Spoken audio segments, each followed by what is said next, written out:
I kept changing this presentation, so I hope that this makes sense. I know that just from some of the feedback, a lot of you didn't want to hear about 401ks, although 401ks are very important. So I'll touch a little bit on them, but mainly the focus is about the individual investing because that's what I heard. And then really just focusing on our theme that it's never too late, regardless of what our age is. And just a little background, so just so you guys don't know that Connie just threw me up here to talk. Most of my career I've been in HR benefits, but for a good while I worked for Invesco, which is a mutual fund company, and also Merrill Lynch. And with those companies, I was an account manager and used to handle corporations' 401k plans. So I had an asset book of like a little bit over 400 million. So just a little bit. So let's get to the presentation, and hopefully I won't take too long and we'll get something out of it. And you don't have to take notes because I did put the presentation on thumb drives for all of you. Oh, wow. So our agenda today, really, again, our theme, never too late. What does God say? Why women should invest. Let's talk about what's according to the experts. What are they saying about us, specifically as it relates to our age? What you should do before you invest. Why invest? There's terms that you should know, so you need to get familiar with terminology. I would suggest if you're really trying to get into it, get a good investment dictionary, because that can help you. How to track your investments. Other options, meaning what other options do you have to invest your money? And then I have some resources, and then we'll conclude this presentation. So what does God say? So in everything that we do, we should always ask, what does God say about it? And one thing I think that I find that's amazing about the Bible, until it talks about everything, every subject that we think might not be in the Bible is in the Bible. So what does God say about investing? One, getting good counsel. So like investment advisor, right? So when you invest, it's important to get good advice from others. Let's back that up. Proverbs 15:22. Plans fail for lack of counsel, but with many advisors, they succeed. Another supporting one, Proverbs, you can tell Proverbs is the book. The way of a fool is right in his own eyes, but a wise man listens to advice. Planning ahead. Yeah, that's in the Bible too. Proverbs again. A wise man thinks ahead, a fool doesn't, and even brags about it. In their hearts, humans plan their course, but the Lord establishes their steps. Saving and investing. 1 Corinthians. On the first day of every week, each one of you should set aside a sum of money in keeping with your income, saving it up so that when I come, no collections will have to be made. That's in 1 Corinthians. Diversifying. Ecclesiastes. Invest in 7 ventures. Yes, in 8. You do not know what disaster may come upon the land. And everyone knows what diversifying is, basically. Don't put all your eggs in one basket. Spread it about. Now, why should women invest? After all, we account for 51% of all the people employed in management and professional companies. We start twice as many businesses as men. We represent 57% enrolled in college. We earn the majority of master's degrees. We make majority of the household and consumer spending decisions. However, typically we make less than men. We have significantly less retirement savings than men. We have a longer lifespan than men, so we definitely need to save for retirement because we're going to live a little bit longer. You know, they stress too much or do too much, and we might need long-term care. And we are less likely, believe it or not, to have a pension plan. So although we do excel more than men, we typically, you see here, have less money, less and less savings. So according to the experts, and since we have some young people in here, if you're in your 20s and your 30s, you need to be establishing healthy habits, which consists of determining your retirement savings goal. With anything in life, you have to have a goal. So when you're focusing on retirement, you need to know, what do I want to do in retirement? It's just not, oh, okay, one day I'm going to retire. No, what do you want to do? Will your house be paid for? Will your expenses be gone? You want to be on the beach? Do you want to be across the world just traveling, or just sitting around sipping margaritas? What are your goals for retirement? You want to enroll in your work retirement plan? I'm not going to emphasize it too much, but you want to take advantage of it, especially if they are providing a match. And even if they don't provide a match because they're not required to do so, you still should invest just because of the tax advantages, and we can touch on that. And then work towards saving at least 10% of your income, create a budget, reduce your debt, and build an emergency fund. So that's what you should be doing in your 20s and your 30s. And yes, you young ones, I know you're not 20 yet, but still. 40s, stay on track. Unfortunately, I'm not in the 40s anymore. But review your retirement income goals. Always review your goals. Increase your contributions. You can contribute to your IRA in addition. Review your asset allocation and rebalance as needed. Does everyone know what an asset allocation is? So asset allocation basically is when you have your portfolio, you may have money invested in cash equivalents, bonds, stocks. That's your whole portfolio. However, because you are 20 now, you may have 80% of your money invested in stocks. Well, you know, when you start getting up in your 40s and 50s and your 60s, you need to rebalance that whole asset allocation. That means you have to shift it because now you're up in age. Time is not really on our side when we go up in age. So then you're going to lessen the weightings that you have in stock and rebalance it. Does that make sense? All right. Review your insurance needs. Create and update your will and related estate documents, and reduce debt. Our 50s and 60s, I didn't put any pictures up there for that. Review and update your retirement plan. Again, you keep going back and reviewing your plans. Make catch-up contributions in your 401k plans. For those of us that are 50 and older, you can put in more money in your 401k plan. So I think the IRS limit is $19,000, and if you are 50 and older, you can put in an additional $6,000. I think it's $6,000. Consolidate your retirement accounts, because of course, you know, we're all investors and we got money everywhere, right? Have a plan for withdrawing that savings. Don't just put all your money in your 401k and then as soon as you leave your job, oh, I'm just going to take it all out. Okay, taxes. You can roll that over to another vehicle, defer those taxes, or you can just withdraw what you need for that year. Determine what your expenses are. Review your insurance coverage. Again, review your wills and your estate documents. In the 70s, we should be relaxing, traveling. But remember, retirement means something different to all of us. That doesn't necessarily mean that you want to travel the world. It doesn't necessarily mean that you want to stop working. Maybe you want to start working in something that you really love. Maybe you're getting out of corporate America and now you want to do something that you really love. But just think about what retirement means to you. All right. Before you invest, you have to think, what is your goal for investing, right? Very important. You have to know what your goal is. What's your age? Because although we like to think we're going to live forever, unfortunately sometimes, you know, time is not, the older we get, time is not on our side. What is your tolerance for risk? So if you're investing, whether it be in your 401k or your own individual brokerage account, do you monitor that investment every day? Every time you get home or you're at work, you're logging on the computer to look at what your balance is or what the fluctuation in the market. If you're looking at that every day, I don't think you have a high tolerance for risk. If your account drops one day drastically and you feel like you want to throw up, you may be investing too aggressively. You may not have a tolerance for risk. So think about that when you're thinking about retirement or saving money. When do you need your money? That's important. How quickly can you get that money if you need it, right? So if you invest in stocks and bonds, pretty much you can liquidate those and they'll let you do that immediately. If you're in cash equivalents like CDs or money markets, sometimes they have a stipulation on that on when you can liquidate those funds. What type of earnings can you expect on your investment? You know, are you investing in stocks where you're going to get some interest and dividends? So just some things that you need to think about.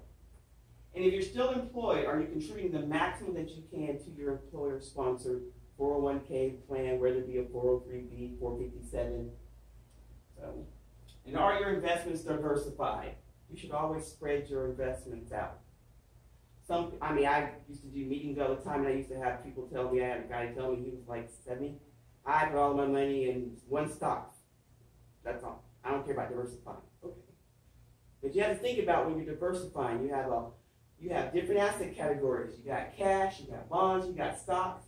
If you know anything about the stock market, stocks are going to fluctuate, but over time they always come back.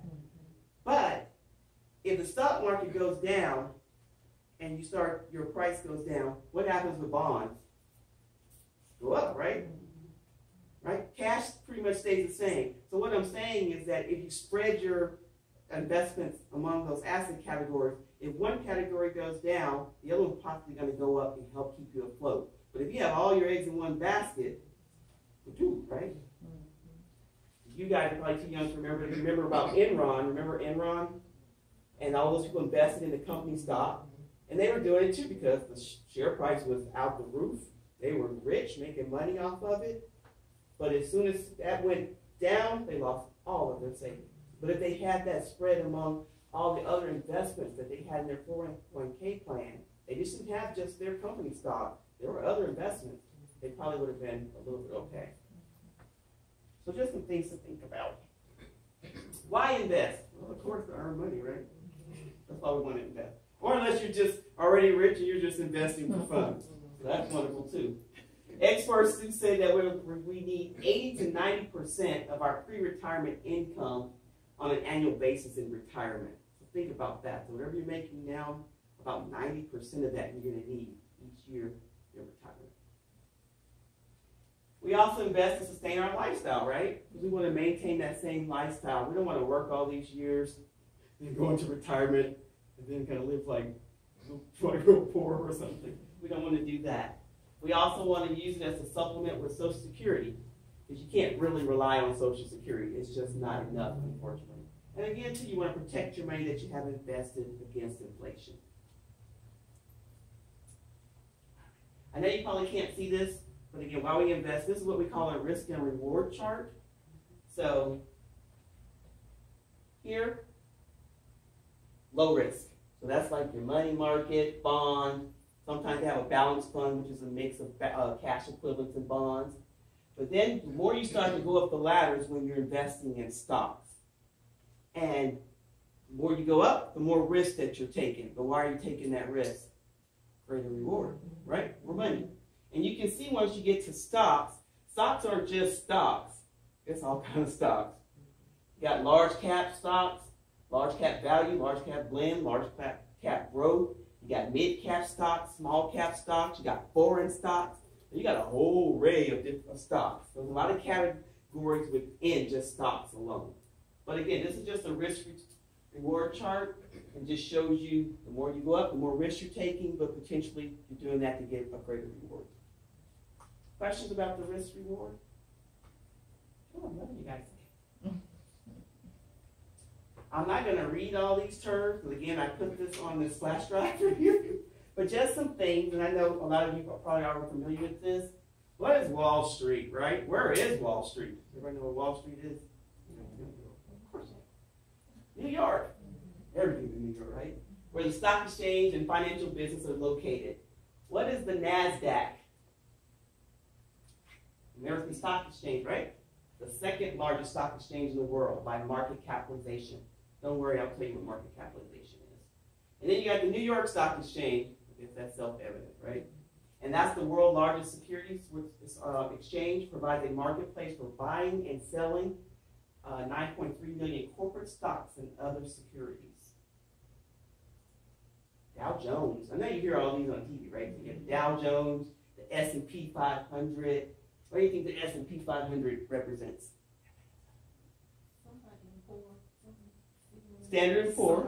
Well, what's that 500 represent? 500 largest companies, right? There you go. Yeah. And so the Dow Jones is just an index that values the 30 largest publicly owned companies based in the United States. The S&P is an index of the 500 largest U.S. companies in the United States. But even like when you have your 401k plan, if you look and you have funds, they'll compare it to, oh, this fund is compared to the S&P 500 index. Does that make sense?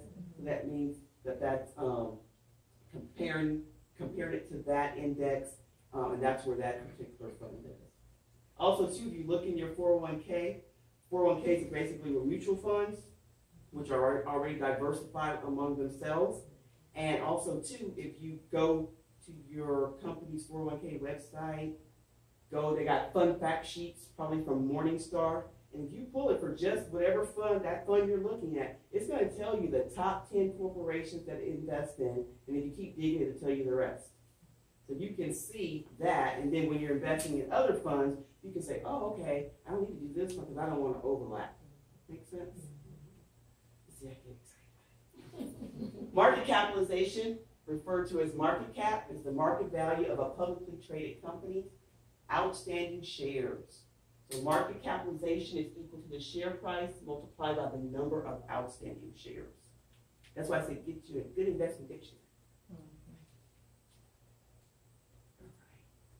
These are just some other terms you should know. I won't read them all. But stocks, and another name for stocks is equities. So if you hear equities, stocks. Bonds, another name for bonds is debt securities. And everybody knows what a bond is, right? Basically, with a bond, what are you doing with your money? You're doing what with it? But what are you doing with it? You're loaning it, right? Who are you loaning it to? Government and corporations. But why are you loaning that money out? So they can invest in capital if they so choose. Right, but also get your interest, right? Oh, yeah. You're not doing it for yourself, right? Right. So you're loaning your money because you're going to get something in return for it, right? That's the only reason why you should loan money, even to your friends. No, I'm just joking. So your friends will give you interest, will charge you interest on this loan. And then your cash equivalents, and those can include CDs, which are certificates of deposit, U.S. Treasury bills, or money market. Pretty much with cash equivalents, you put $1 in, pretty much going to get $1 out. You're not going to get a great return on your money with cash equivalents. But still, even though it's a cash equivalent, remember, no investment is guaranteed. Even though it's backed by U.S. Treasury, no investment is guaranteed. And anyone ever comes to you and says that, I can guarantee you, walk away, walk away, walk away. Mutual funds, which you can invest in, especially they're in your 401k, those are a pooling of investors. So that fund is not only just your corporation's 401k plan, it got other investors from other plans and so forth, and on the individual markets as well. Any questions? We touched on diversification. Ticker symbol, you guys probably see that a lot when you're watching the finances. You see the ticker tape going across, and that just represents a different company. So every company that's on a stock exchange has a ticker symbol. And I'll give you an example of one. Any questions about any of these terms? See why I didn't make you write notes? All right, so let's talk a little bit about individual investing. I did it like a little quick step-by-step guide. So let's just say, for example, forget 401k plans. You just want to venture out and try to invest on your own or even with the help of an advisor. So decide how you want to invest your stocks. DIY, which you guys taught me that term. I know I'm behind. Do it yourself. So you can do it yourself. And it's really easy. You just find your brokerage firm, and I'll use some different brokerage firms. You can sign up online. It doesn't cost that much to invest. Some people think it costs a whole lot. You can invest for less than $100. So you can do that. Decide what stocks you want to invest in. So you got to do a little homework, research. I always tell the kids at tennis, you know what? Instead of your mom going to buy you McDonald's all the time or Starbucks, and go find that ticker symbol, go research that company, and that money that they were going to purchase that for you, go buy that stock. Know the difference between stocks and stock mutual funds. So when you're doing just stocks, it's like just one single fund. But a stock mutual fund is where you're investing in multiple companies. So, and that means it's already diversified. Whereas when you're just doing one stock, it's not diversified. Select a brokerage firm, and there's a whole lot of them out there. Fidelity, Merrill, E-Trade, you probably see them all advertised on TV, and I'll give you a list of those. Open an investment account, and that's a brokerage account. And so basically what you're doing, that's your platform where you're going to be trading. That's where you're going to deposit your money. And then you're going to tell them, okay, take this money and invest it in ABC stock or XYZ stock, however you decide you want that money invested. Set a budget for your investment, so you need to know how much do you want to spend. How much do you want to contribute each month, each week? You need to decide what that frequency is if you're going to be doing this on your own. Start investing, and like I said, it can begin with just less than $100. And when you do it yourself, they even have on those brokerage platforms, they have these advisors. They have like robot advisors. So you'll fill out a little questionnaire, and it'll help you based on how you complete the questionnaire and give you some recommendations on where to invest your money. So they have that. Or you can get you a real investment advisor. So tracking your stock investments, you can do that. So when you sign for your brokerage firm, when you log on, you can check your stocks and all of that. Yahoo, I love Yahoo Finance, it's quick.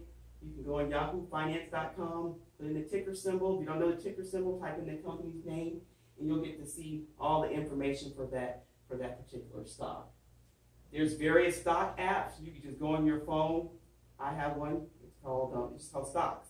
And then I go in and I put in the ticker symbols and save them, and then I can go on my phone and see how they've been doing.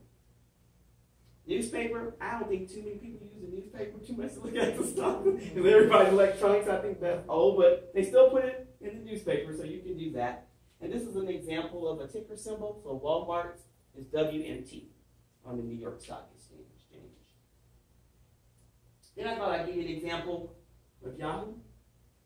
Again, you just go to Yahoo Finance, and then you see these things here called previous close, open, bid, ask, all of this, and I put the definitions here for you. And then when you see like a range here, 101.92 to 103.49, this here is showing you the lowest price that it traded that day, and this is the highest price.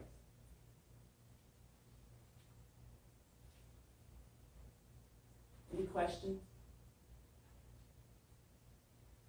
And then how to buy and sell stock. You see, I said this does not include all the terms, and Mike will probably attest to it. There are a lot more terms that go with this. So I just gave you a couple of. So when you're trading your individual stocks and you're doing that through your brokerage firm, and then you want to buy or sell your stock, you're going to put in a market order, right? And these are executed normally immediately. You have limit orders, and that's where you're going to buy or sell a stock at a specific price or better. You have stop orders. You buy or sell a stock once the price of stock reaches a specified price, which is also known as a stop price. And you got stop limit order. Again, you can see that. I want to read all that to you. But there's a whole lot more other orders. So when you call it in, you say, okay, I want to do this at a market order or a limit order. You also have GTC. So make sure you get your financial dictionary. Kind of fun. All right, here's just some brokerage firms. I just kind of took some of the top 10 they said. You do want to watch for the fees.